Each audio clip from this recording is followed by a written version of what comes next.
কত দর্শক পেলেন। আসসালামু আলাইকুম, আশা করি সবাই ভালো আছেন। আলহামদুলিল্লাহ, আমরা অনেক বেশি ভালো আছি। দেশে যে যেখান থেকে আমার ভিডিওটি দেখছেন সবাইকে আমার চ্যানেলে স্বাগতম। আশা করছি আজকের ভিডিওটি আপনাদের কাছে অনেক ভালো লাগবে। আজকে আমরা আসছি কক্সবাজারের ফিশ ওয়ার্ল্ড ঘুরে দেখতে। আপনারা চাইলে মাত্র 5 মিনিটেই ফিশ ওয়ার্ল্ডটা ঘুরে দেখতে পারবেন। এই তো আমরা ফিশ ওয়ার্ল্ডের ভিতরে ঢুকে গিয়েছি। ফিশ ওয়ার্ল্ডের ভিতরে ঢোকার আগে আমাদের ওয়েলকাম পিক তোলা হয়েছে।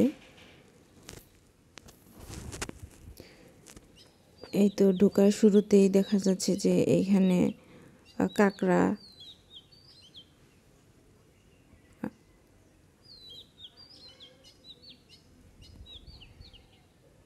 আর অনেকগুলো মাছ কি যেন রেখে দিয়েছে। আসলে এতগুলা সামুদ্রিক মাছের নাম আমি জানি না।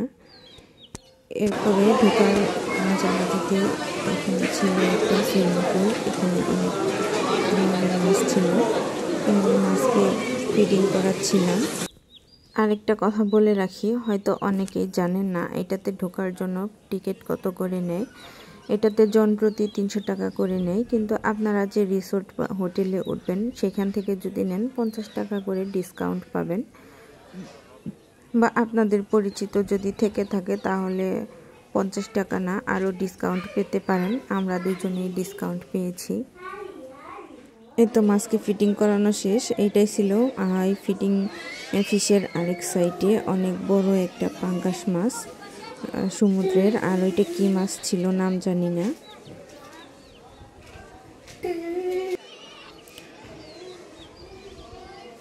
গুহার 2 সাইড দিয়ে মাছের অ্যাকুরিয়াম ছিল। তো এই তো একপাশে বাঘ, কুমির এগুলা বানিয়ে রেখে দিয়েছে। দেখে মনেই হয় না যে কৃত্রিম, দেখে মনে হয় যে আসলে এগুলা সত্যিকারের বাঘ, কুমির। আর এই পাশটায় রয়েছে 2টা হরিণ বানানো।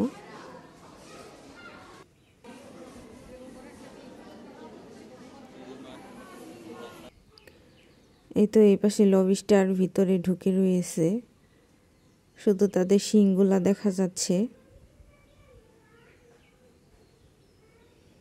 আর এগুলা কি সামুদ্রিক মাছ আমি নিজেও এর নাম জানি না। আর সব থেকে আমার এই 3টা মাছ বেশি ভালো লেগেছে।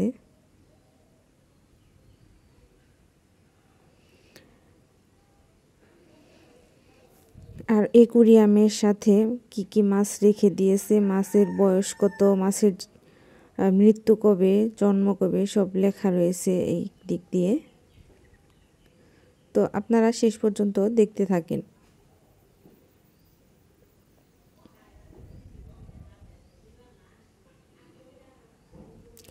যারা কষ্ট করে আমার ভিডিওটি দেখছেন প্লিজ সাবস্ক্রাইব করে পাশে থেকে যাবেন। আর এই কাজটি যারা অলরেডি করে আছেন তাদের সবাইকে অসংখ্য ধন্যবাদ।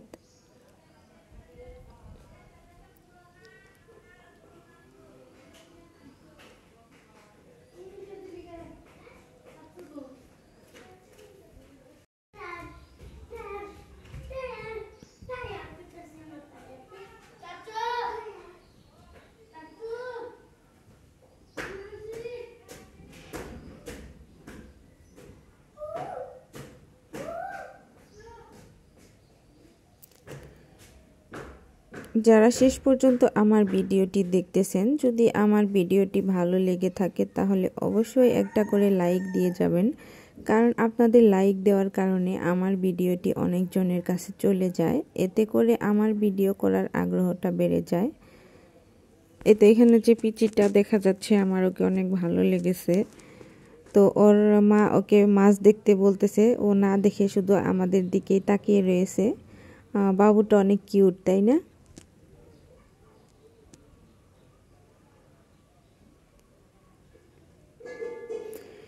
এতে এখানে অনেক বিশাল সাইজের একটা কচ্ছপ রয়েছে।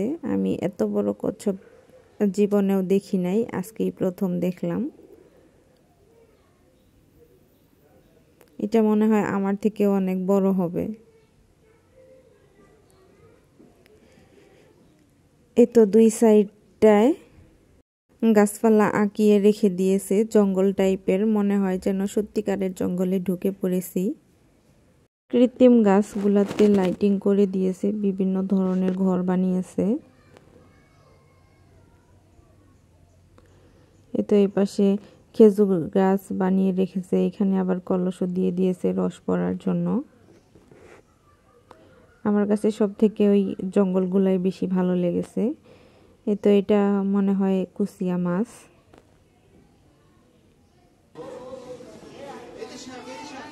এই তো হাঙ্গর মাছ দেখা যাচ্ছে।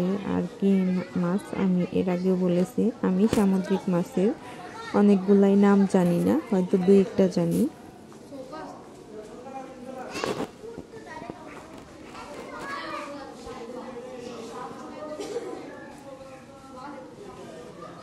মাছগুলো দেখতে অনেক কিউট, তাই না?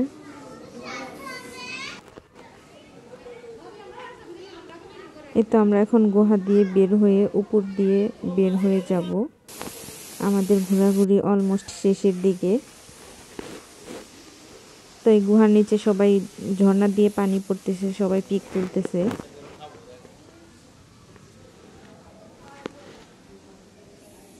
এই তো আমরা গুহা দিয়ে উপরে উঠে গিয়েছি। এখানে বিভিন্ন কুলা দিয়ে ডেকোরেশন করে রেখে দিয়েছে।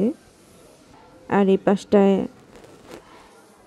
ডেকোরেশন করেছে, এটাকে আমরা গ্রাম্য ভাষায় চাবি বলি। আপনারা কি বলেন জানি না, কমেন্ট করে জানাবেন।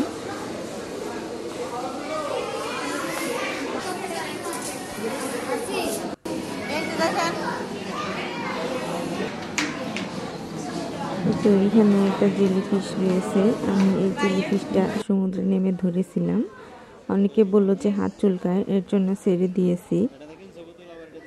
আর এই তো গুহার উপরে বিভিন্ন ধরনের পুতুল, শোপিস সাজিয়ে রেখে দিয়েছে। এগুলার প্রাইস অনেক বেশি। আর এগুলা তো রাজকীয় জিনিসপত্র, আগের দিনের রাজারা যে শিরা পান করতো, অনেক নাটক সিনেমায় দেখেছি।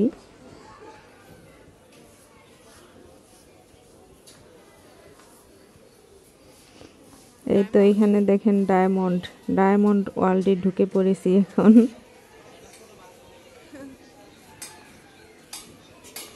তো আমাদের আজকের ভিডিও এই পর্যন্তই শেষ। আমার ভিডিওটি কেমন লাগলো অবশ্যই সবাই কমেন্ট করে জানাবেন। সবাই ভালো থাকেন, সুস্থ থাকেন। আল্লাহ হাফেজ, আসসালামু আলাইকুম।